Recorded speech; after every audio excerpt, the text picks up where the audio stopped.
বাংলাদেশে তার মতো অধিনায়ক দরকার নাই, লজ্জাজনক। আমি বলি এই বর্তমান বিশ্বকাপ, আমি সবাইকে বলছি যে ভাই প্লিজ আমাদের সম্পর্কটা ঠিক করে দাও। এতটা নিচু, এতটা অপমানিত আমার মনে হয় না দুনিয়ার কোনো মানুষ নিজে। আসসালামু আলাইকুম সুপ্রিয় দর্শক, দেশ ও দেশের বাইরে দূরে অথবা কাছে যে যেখান থেকে আমার এই নিউজটি দেখছেন সবাইকে জানাই আন্তরিক শুভেচ্ছা অভিনন্দন। সুপ্রিয় দর্শক মণ্ডলী, আপনারা সবাই কেমন আছেন? আশা করি আপনারা সবাই ভালো আছেন। সুপ্রিয় দর্শক, আজকে আমি আপনাদের মাঝে এমন একটি ভিডিও তুলে ধরেছি যা দেখলে আপনি রীতিমতো অবাক হয়ে যাবেন। সুপ্রিয় দর্শক, আজকের এই ভিডিওটি দেখার আগে আপনাদের কাছে ছোট্ট একটি রিকোয়েস্ট, আপনি যদি আমার চ্যানেলে নতুন দর্শক হয়ে থাকেন অবশ্যই আমার চ্যানেলটি সাবস্ক্রাইব করে পাশে বেল আইকনটা বাজিয়ে দিবেন। তো চলুন দর্শক, ভিডিওটা শুরু করি। তার মতো অধিনায়ক দরকার নাই, লজ্জাজনক। আমি বলি এই বর্তমান বিশ্বকাপ খেলার মাঝে সে যেন ইনজুরি হয়, এই লিটন দাস যেন ইনজুরি হয়, তাদেরকে দেশে ফিরিয়ে নেয়।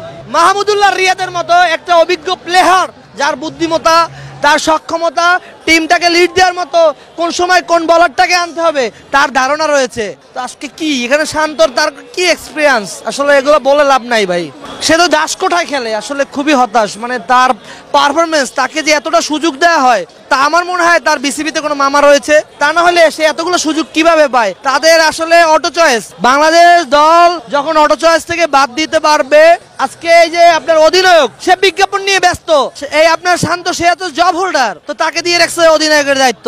বিসিবির মাথায় গোবর রয়েছে, তা না হলে কেমনি একটা জব হোল্ডারকে বাংলাদেশ দলের অধিনায়ক দেয়? যেখানে ইউএস এর মতো একটা দলের সাথে আমরা বাংলাদেশ হেরে যাই, নেদারল্যান্ডস এর মতো দলের সাথে জিগিরে ফিগিরে যদি জিততে হয়, আমরা জিগির করতেছি মনে মনে। আসলে এটা আসলে খুবই দুঃখজনক। হাতুরু সিং সাহেবকে এত টাকা দিয়ে কোচ হিসেবে রাখা একদম মানে খুবই অন্যায়, অবিচার। তার তো নির্লজ্জ। সে তো আজকে দেখেন কোচ হিসেবে সে সাইড বক্সে বসে ঘুমাচ্ছে। আসলে সে শ্রীলঙ্কার মাল, তাকে শ্রীলঙ্কা পাঠিয়ে দেওয়া হোক, তার আসলে কোনো ভূমিকাই নেই। আমরা ক্রিকেট প্রেমিক, এই দেখেন যুব সমাজ, তরুণ সমাজ, শ্রমজীবী সবাই খেলা দেখতেছে ডিসির মাঠে। এটাই আসলে বড় একটা পাওয়া।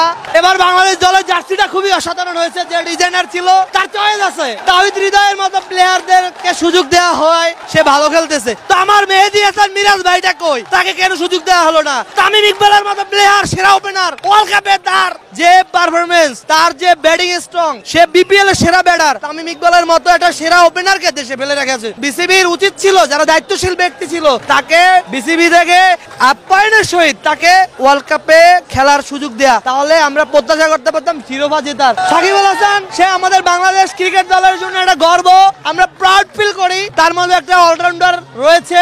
আসলে পুরনো প্লেয়ারদেরকে মূল্যায়ন করতে হবে, তারা হারাই যায় না, যে কোনো মুহূর্তে যে কোনো জায়গাতে আগুনের মতো গর্জে উঠতে পারে। আসলে সাকিব আল হাসান আজকে প্রমাণ করেছে। মাহমুদুল্লাহ রিয়াদ, সে আজকেও 25 রান করেছে, বয়স হয়েছে কিন্তু তার ধাত যায় নাই। তো বাংলাদেশ দলের যারা পুরনো অধিনায়ক রয়েছে এবং যারা নতুন প্লেয়ার রয়েছে, যারা ফর্মে রয়েছে, তাদেরকে সুযোগ দেওয়া উচিত, এরা যেন হারিয়ে না যায়। এটাই আমাদের প্রত্যাশা।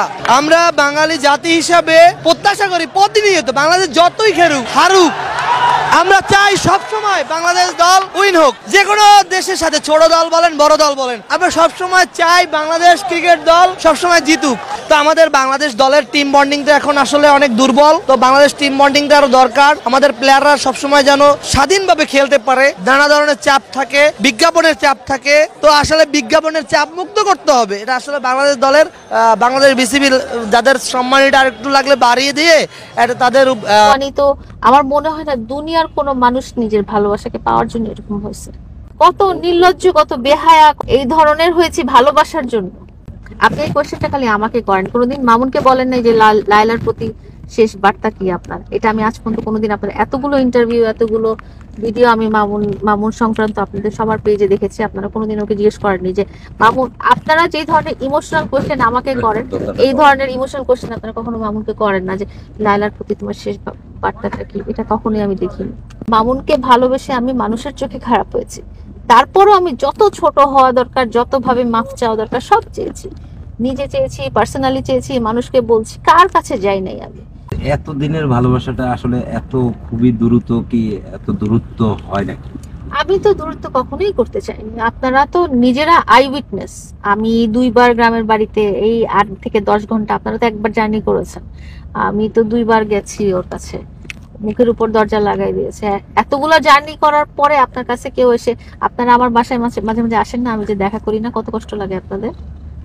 আর সেখানে আমি একা একা সারা রাত ধরে জার্নি করে, 8 থেকে 10 ঘন্টা জার্নি করে ওই বাসাতে গেছি যেই বাসাটা আমার আপন বাসা, যেই বেডরুমটা আমার আপন বেডরুম, যে বেডরুমের প্রত্যেকটা জিনিস আমি নিজে চুজ করে কিনে দিয়েছি। তো সেখানে সেই রুমটাতে আমি ঢুকতে পারলাম না, তাহলে আমি তারপরেও গেলাম। কত নির্লজ্জ, কত বেহায়া, কত মানে কি বলবো আর। এই ধরনের হয়েছি ভালোবাসার জন্য, আমি খারাপ হয়েছি ভালোবাসার জন্য, মামুনকে ভালোবাসার জন্য। মামুনকে ভালোবেসে আমি মানুষের চোখে খারাপ হয়েছি। তারপরও আমি যত ছোট হওয়া দরকার, যত ভাবে মাফ চাওয়া দরকার সব চেয়েছি, নিজে চেয়েছি, পার্সোনালি চেয়েছি, মানুষকে বলছি, কার কাছে যাই নাই আমি।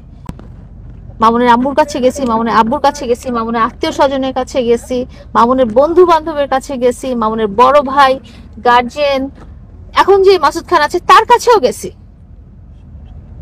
আমরা তো জানি মাসুদ খানের সঙ্গে সর্বপ্রথম আপনার পরিচয়। হ্যাঁ, আমারই আপনার হাত পরিচয়। ধরেই কিন্তু মামুনের। হ্যাঁ, সেটাই আমি বললাম যে মাসুদ খান তো আমাকে বোন বোন ডেকেছে এবং তার সাথে সবসময় আমারই কথা হয়েছে। তো আমি সবাইকে বলছি যে ভাই প্লিজ আমাদের সম্পর্কটা ঠিক করে দাও। এতটা নিচু, এতটা অপমানিত আমার মনে হয় না দুনিয়ার কোনো